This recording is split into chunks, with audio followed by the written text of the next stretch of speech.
Hi, I was reading about density operators from this book, right?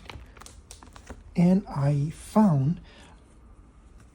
remember a question which usually the professors asked in my university is what is the difference between a randomly polarized light and a unpolarized light?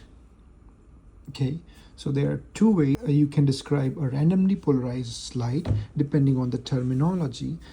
You can have, let's say, this is the beam, and every point has a different polarization, which is random. We are not talking about that. It's a uniform beam, but you can have a uniform beam which can have you can have an unpolarized light or a randomly polarized light. So what is the difference between them? The analogy I could think of is the same the same, which is the difference between a quantum pure state and a mixed state. So a pure state, you can have, for example, you can have a 45-degree polarized light, which is a pure state, and if you measure in the two bases, which is the horizontal and the vertical, 50% of the times you will get a horizontal and 50% of the time you will get a vertical.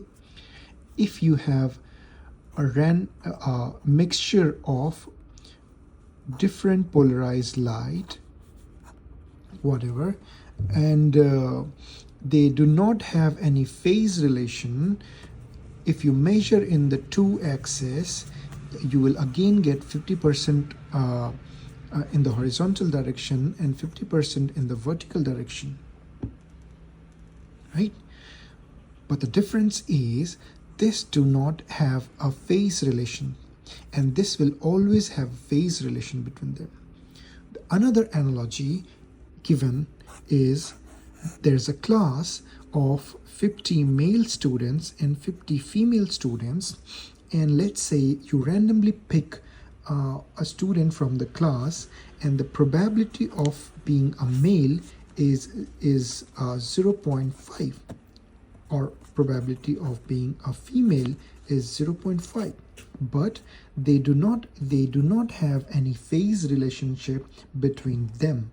So that's why this will be an example of a mixed state, or if you put the analogy, this will be like an unpolarized light. If you take an unpolarized light and measure it to in an interval of delta t being very small, let's say epsilon, you will still get an unpolarized light. But if you take a randomly polarized light, that means the polarization is still there, but it varies randomly, right? So if you take if you measured a randomly polarized light in a very small time period, you will get a pure polarized light. So that is the difference. So I hope you get the analogy. Thank you.